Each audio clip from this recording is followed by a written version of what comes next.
तो पिछले एपिसोड में आपने सुना, तूफ़ान को आना है, तूफ़ान को जाना है, आकर चले जाना है।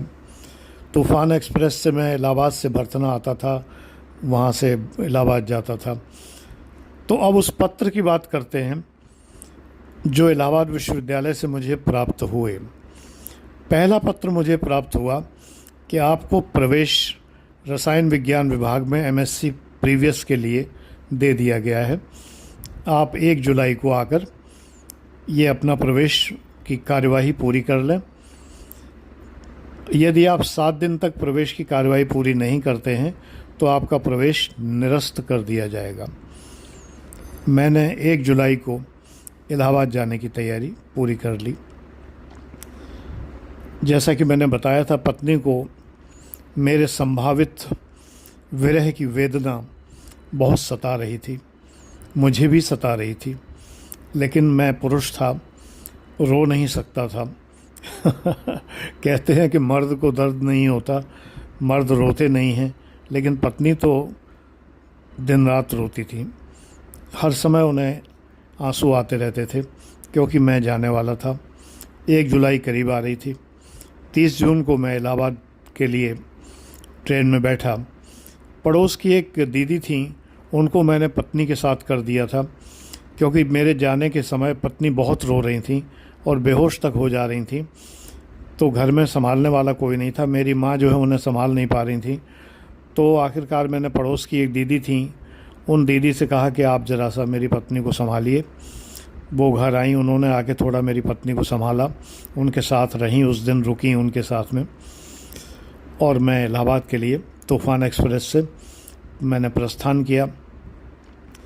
इस बार मैं अकेले गया था, माँ साथ नहीं गई थी, अकेले ही गया था। स्टेशन पर पिताजी छोड़ने गए थे, मेरे साथ में एक बॉक्स था स्टील का बड़ा वाला, जिसमें कुछ सामान था। पिता स्टेशन तक छोड़ने गए थे, मुझे बराबर हिदायतें देते गए थे, इंस्ट्रक्शंस देते गए थे कि क्या करना है, बैठते ही ध्यान देना है, वो ध्यान देना है। नेचुरली जनरल कंपार्टमेंट में ही सफ़र करते थे उस ज़माने में, स्लीपर तो सोच भी नहीं सकते थे। एसी तो डीलक्स एक्सप्रेस में एसी हुआ करता था, बाकी ट्रेनों में तो एसी होता भी नहीं था, और न एसी की हमारी हैसियत थी कि जो हम एसी से यात्रा कर पाते। 14 रुपये 50 पैसे का टिकट था इलाहाबाद का। तो इलाहाबाद के लिए मैं रवाना हुआ। मैं इलाहाबाद ही कहूँगा, प्रयागराज नहीं कह पाऊँगा, आई एम सॉरी, क्योंकि मैंने अपने जीवन में उस ज़माने में जब मैं रहा हूँ तो वो इलाहाबाद था, हर जगह इलाहाबाद लिखा हुआ था।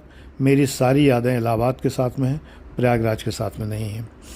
तो इलाहाबाद पहुँचा रात के 12 बजे एज़ यूजुअल।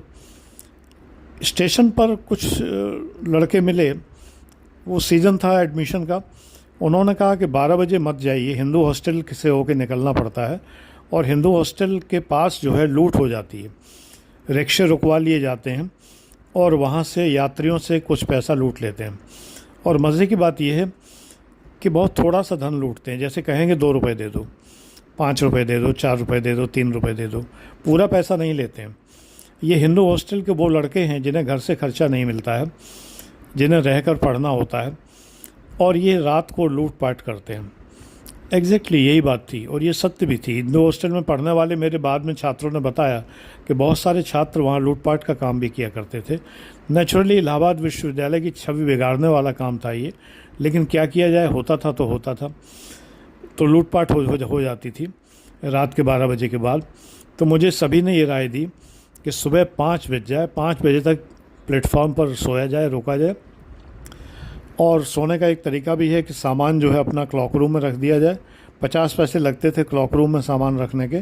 क्लॉक रूम यानी जहाँ पर हम अपना सामान रख सकते हैं, हिंदी में जिसे अमानती सामान गृह कहते हैं। तो मैंने उनकी बात मान ली और मैंने अपना एक बॉक्स था, एक थैला था, थैला अपने पास रखे रहा। बॉक्स को मैंने 50 पैसे पर अमानती सामान गृह में यानी क्लॉक रूम में रख दिया। उसकी रसीद ले ली और प्लेटफॉर्म पर एक बेंच पर जगह बनाकर मैं लेट गया। नींद तो खैर मुझे नहीं आई, पत्नी की याद आ रही थी। बच्चे तो थे नहीं उस समय, नई नई शादी हुई थी, मई में शादी हुई थी 1973 में। तो इसी बीच में सो गया, माता पिता की याद करता रहा, पत्नी की याद करता रहा और सो गया। घड़ी में अलार्म लगाने का कोई सिस्टम नहीं था, हाथ घड़ी थी जिसमें अलार्म नहीं होते थे, लेकिन एग्जैक्टली मेरी आंख जो है 4 बजे खुल गई और मैं 4 बजे उठा, हाथ मुंह धोया, चाय पी, एक केक खाया। केक बड़ा अच्छा मिलता था इलाहाबाद में, फ्रूट केक जो होता था बहुत ही स्वादिष्ट मिलता था स्टेशन पर, तो वो केक खाया मैंने और उसके बाद में रिक्शा करके चल दिया। रिक्शे वाले ने 1 रुपया कटरा तक का मांगा। कोई मोल भाव करने की ज़रूरत नहीं थी क्योंकि मुझे पता था कि 1 रुपया लगता है, 1 रुपया ही उसने मांगा था, कोई बढ़ा चढ़ा के पैसे नहीं मांगे थे, तो मैं चल दिया।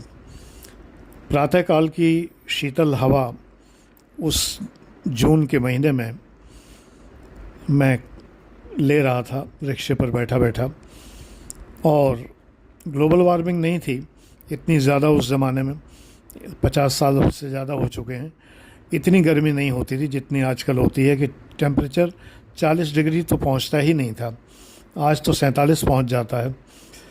तो इसी सब बीच में भविष्य के सपने बुनता हुआ, माता पिता और पत्नी की याद करता हुआ मैं रिक्शे पर बैठा चला जा रहा था।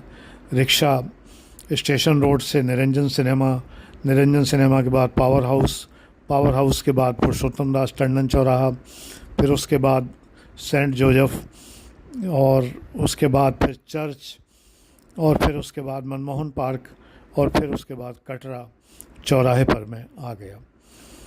वहाँ से उस गली में गया जहाँ पर कि बड़ी दीदी का घर था, जिनके घर रहकर मुझे आगे की यात्रा तय करनी थी। हालांकि मैं उनके घर रहा नहीं, मैंने भोजन सदैव उनके घर किया, लेकिन मैंने रहने के लिए एक कमरा ले लिया था। पिछली बार जब मैं आया था तभी मैंने कमरा तय कर दिया था, 40 रुपये महीने पर वो कमरा मैंने तय कर दिया था। तो दीदी घर में आ गया। सब लोगों ने उस ज़माने में लोग 5 बजे जग जाया करते थे, स्टेशन से आते आते लगभग 5 बज गए थे, तो दीदी के घर के लोग भी जाग गए थे, और पत्र पहले मिल जाते थे तो उन्हें भी पता रहता था कि आज मैं आ रहा हूँ। पत्राचार करने मेरे पिता बहुत माहिर थे और बहुत क्विक थे, पत्र बराबर लिखते रहते थे रिश्तेदारों को, नातेदारों को, सभी को। वही आदत मुझ में भी आई, मैं भी पत्राचार में बहुत ही ज़्यादा माहिर रहा हूँ। तो दीदी घर पहुँचा, सबके चरण स्पर्श किए। जीजा जी बहुत प्यार से बात करते थे मुझसे, ऐसा नहीं कि उन्हें ज़रा भी खलता हो कि मेरी पत्नी का भाई यहाँ पर रहने आ गया है इतना बड़ा बक्सा लेकर, तो कोई खलने वाली बात नहीं थी। बड़े ही स्नेह से, बहुत प्यार से, मेरे माता पिता के बराबर उम्र में वो लोग थे, थोड़े ही छोटे थे मेरे माता पिता से, मेरे दीदी और जीजा जी, और माता पिता के समान ही उन्होंने मुझे सदैव प्यार और स्नेह सम्मान दिया। तो यहाँ पर मैं इलाहाबाद में प्रतिष्ठित हो गया, आ गया, जम गया अपने अध्ययन के लिए। सुबह नाश्ता वाश्ता करने के बाद दीदी ने कहा कि चलो तुम्हारे कमरे पे चलते हैं, तुम्हारा कमरा सेट करना है, तुम अकेले नहीं रहोगे, मेरा बेटा प्रदीप तुम्हारे साथ रहेगा, क्योंकि तुम अभी तक कभी अकेले नहीं रहे हो। मौसी यानी मेरी माँ, मौसी चिंता कर रही थी कि मैं अकेला कैसे रहूँगा, अकेला तो मैं कभी रहा नहीं हूँ, तो तुम्हारे साथ प्रदीप रहेगा। प्रदीप मुझसे लगभग 6 महीने बड़ा मेरा भांजा था, तो प्रदीप को साथ लेकर मेरे कमरे पे गई, मेरा सामान सेट करवाया, फिर फर्नीचर मार्केट गई, मेरे लिए एक मेज़, एक कुर्सी, एक अलमारी, एक पलंग, ये सब चीज़ें खरीदवाई। पलंग, अच्छा पलंग खरीदवाया, तख़्त टाइप का नहीं, अच्छा पलंग जिसमें गद्दा लगा हुआ था, वो सब खरीदवाया। और घर से मैं 2000 रुपये लेके आया था सेटअप करने के लिए, तो पर्याप्त रूप से इतने पैसे पर्याप्त थे बहुत सारा सामान ख़रीदने के लिए। Table lamp, bulb, tubelight, fan, पंखा किराए पे दिलवाया गया। इलाहाबाद में पंखे किराए पे खूब मिलते थे, तो पंखा किराए पे था। एक टेबल फैन सिन्नी का पंखा था, काले रंग का जो सिन्नी का पंखा होता है, चलता भी उसी आवाज़ में है, साए साए की आवाज़ होती थी उसमें। और उस समय इलाहाबाद में 2 तरह की बिजली थी, डीसी डायरेक्ट करंट और एसी अल्टरनेटिंग करंट। जो कमरा मैंने लिया था उसमें डीसी थी। डीसी में नॉर्मल ट्यूबलाइटें नहीं जलती हैं, कुछ ख़ास तरह की ट्यूबलाइटें जलती थी। पंखा भी डीसी का अलग होता था। तो डीसी बिजली थी मेरी उस कमरे में। दीदी और जीजा जी घर भी डीसी इलेक्ट्रिसिटी थी, एसी नहीं थी जो आजकल एसी होती है। एसी में ट्रांसफार्मर लग सकते हैं, वोल्टेज धीमा कम किया जा सकता है, एडॉप्टर लग सकते हैं। तब एडॉप्टर जैसी कोई चीज़ तो होती नहीं थी, चार्जर तो होते नहीं थे, तो डीसी ही चला करती थी। और डीसी में सिंपली बल्ब और पंखा, दो ही चीज़ें, और तीसरी चीज़ हीटर। मैंने एक हीटर भी ख़रीदा था कमरे के लिए, चाय बनाने के लिए। फिर बाद में एक इलेक्ट्रिक केटल भी ख़रीदी थी। अच्छा, हीटर्स जो हैं एसी और डीसी दोनों पे एक जैसे चलते हैं, पंखे अलग अलग होते हैं। एसी का पंखा अलग होता है, डीसी का पंखा अलग होता है। तो एनीवे वो सारा सामान ख़रीदा गया। मुझे अभी भी याद है 1400 रुपये में सब सामान आ गया था। सारा सामान भरपूर, पूरा कमरा मेरा भर गया। फिर मैं केमिस्ट्री डिपार्टमेंट गया, एडमिशन की प्रक्रिया पूरी कराई, कुछ किताबें ख़रीदी। हाँ, 700 रुपये की किताबें भी आई थी। तो केमिस्ट्री की सारी किताबें मैंने लगभग ख़रीद ली।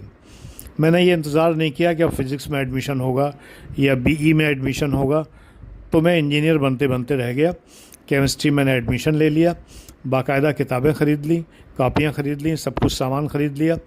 केमिस्ट्री डिपार्टमेंट जाना शुरू कर दिया। जाने पर क्या हुआ ये अगले एपिसोड में बताएंगे। पहला दिन मेरा बड़ा मज़ेदार रहा यूनिवर्सिटी का, और उस दिन मुझे खूब बनाया भी गया। सीनियर्स ने बहुत मेरा मजाक भी उड़ाया। उसका कारण क्या था वो मैं अगले एपिसोड में बताऊंगा। तो वॉच करते रहिए, आपको मज़ा आएगा सुनने में, क्योंकि बच्चों को सबसे ज़्यादा मज़ा इस बात में आता है। एक किताब है जिसका नाम है कि पापा जब बच्चे थे। वो किताब बेस्ट सेलर है, करोड़ों की तादाद में बिकी है पूरी दुनिया में। पापा जब बच्चे थे, राइटर का नाम मुझे याद नहीं है, लेकिन अगर तुम्हें मिले तो सर्च करके ढूंढना, पढ़ना कभी भी। बच्चों के लिए बड़ी इंटरेस्टिंग चीज़ होती है कि जब उनके बड़े जब बच्चे थे तो क्या हुआ था। तो वही मैं घटनाएं आपको सुना रहा हूँ, इसमें आपको आनंद आएगा।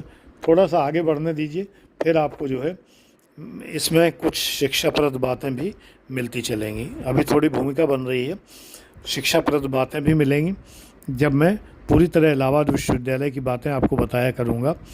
तो बहुत सारी बातें मिलेंगी, लोक सेवा आयोग की बातें मिलेंगी, और भी तमाम बातें मिलेंगी। देखते रहिए जीवन वीथिका के ये एपिसोड। मैं डॉक्टर आनंद प्रदीक्षित।